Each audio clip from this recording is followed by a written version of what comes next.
Just interject that with respect to infrastructure only, and I should have carved that out, Parth makes a good comment because we could talk for a whole panel on India's completely decayed infrastructure, and there's no doubt it could be 500 billion or a trillion. Let me just share a small anecdote. When I was in India last year, there's a new flyover, which is what they call a bridge, an overpass, to get from New Delhi center city to the new developing office and residential core called Gurgaon, south of the city.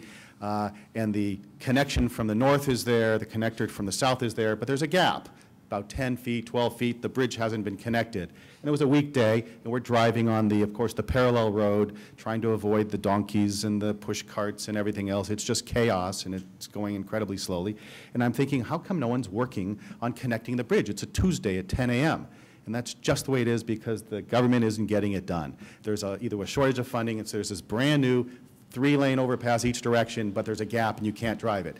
Okay, so we get down to Gurgaon. Let me just finish. Get down to Gurgaon, and the new highway entrance is there. Beautiful. It's 3 lanes in each direction. So the cab takes us, with driver, takes us on the on-ramp, and we had to avoid in the number 1 lane an elephant. No kidding, an elephant on this brand new 6-lane, 3 lanes each way highway on there. And I said to the cab driver, stop.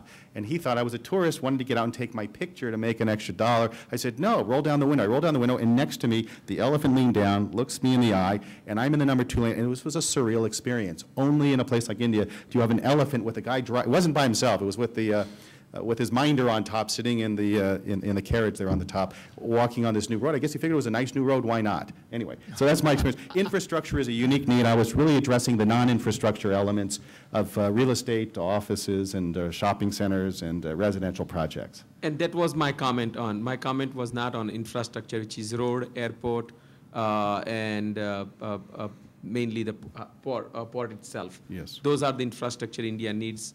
They are different. I was talking about the residential. We talk real estate development in the US, which is residential, office space, hotels, mixed-use development. That's what I was talking about. Understood. Yeah, and I'd have to agree with Mark and disagree at the same time. I would agree with Mark that the good deals are highly competitive. There is not enough of them, although India needs to be completely rebuilt, and I think we'll see that in the next generation. But I will disagree with him on his preference of China over India and where they're spending their dollars. I think when everything is good in China and India, China's probably the easier place to develop. I have no experience in developing in China, but when it goes bad, I want to see how you exit a situation where you've got this center-led government deciding what you can and can't do. Whereas in India, it is a democracy, and you do have rights, and there are ways of getting out of the country and still saving your behind. Mark and I like to mix it up when we're on panels. Maybe it's because we're both Mark, and I'd love to give you a counterpunch on this China versus India, but I won't because I have the role as moderator. So instead, I'd like to ask Anna, get her in because she's our China person. Anna, how would you like, because you've spent 25 years focusing on China, in terms of the entry and the exit into deals, and Mark's comment that perhaps there's a challenge in that way that might be different from India when the going gets tough? Well, again, it's hard to do a comparative analysis because I'm not familiar with India, like Mark's not familiar with China. But I would say in China, by and large, most of the risks, if you structure the deal correctly, are fairly minimal these days because there is so much money. The foreign exchange issue has long been gone. If you make money, you can take it out of China very easily. But I will go back a little bit about the comments earlier about both corruption. Corruption is an issue, but ironically, I think most of my clients, because they tend to be multinational public companies, they resist it, they simply say no, and it works out reasonably well most of the time. But what I will talk a little bit about is the deals that tend to go bad are not really because I think the biggest issue in China deals, whether it's real estate or other deals, is that they were never structured properly. And many times it is due to what I would call local government exemptions. A lot of time you'll go into an area, and this is particularly critical to real estate development. You work with the local government because you need to get the land grants, the land rights, the construction permits, et cetera. And it doesn't really matter what category you're dealing with. And a lot of times you know what the rules are, but the government agencies, and this is even without the corruption element in it, they'll say, don't worry about it, just do it this way, we'll let you. You know, we don't need to pay this kind of tax. We'll exempt your property tax. We'll exempt this. You can build this way, you know, even though technically the regulations say something else. Now, these officials don't really have the right to do that. And as developers, as investors, you love hearing the fact that you don't have to do something. So a lot of companies go ahead and take advantage of that. Now, the problem is, later on, the administration changes, a new person comes into power, and they come and they enforce all the regulations that you didn't comply with. That's when the deals go bad. When you financed it in a way that wasn't allowed, you borrow more than the capital that was allowed. In China, there are very strict equity requirements, excuse me, in every deal. And if the government says, oh, go ahead, borrow that money, we'll let you do that. No, that would be a bad situation. So setting it up right tends to ensure, I think generally, short of a giant market collapse, which I can't predict, the deal will be successful. And I have not seen any problems with taking your money out of it.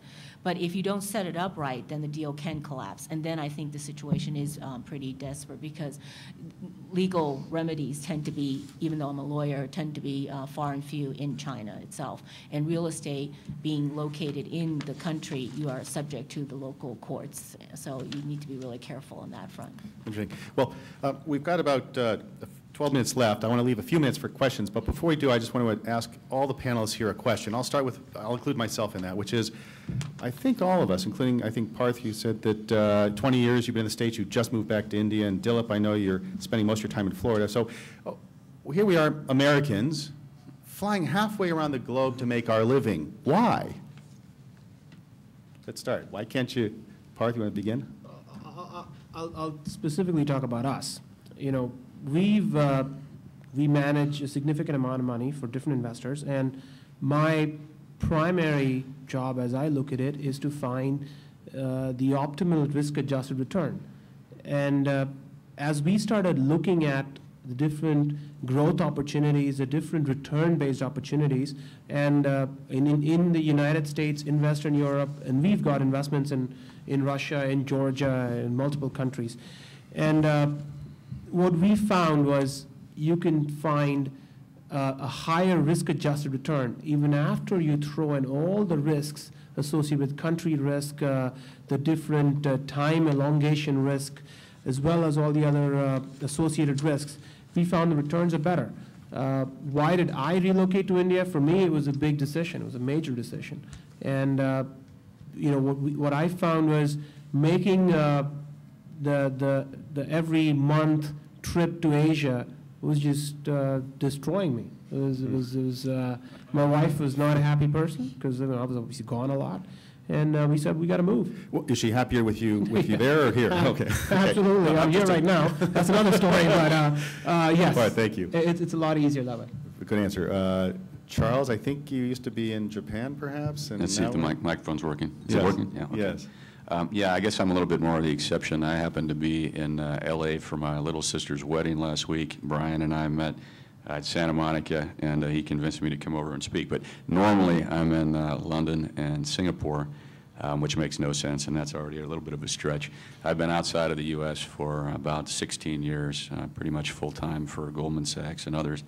And most of the team that we have is, you know, really they're either permanent expats or they are locals in those markets. We probably only have 15 Americans, and I'm North American, so I'm including Canadians, that are living overseas, but they are sort of professional expats, and that's what that was their raison d'etre, because they've been trained overseas. They're pretty good at figuring out things to an institutional quality standard in markets that are scary for institutional investors, and then the rest are local teams that we've kind of put together, trained and supervised from there.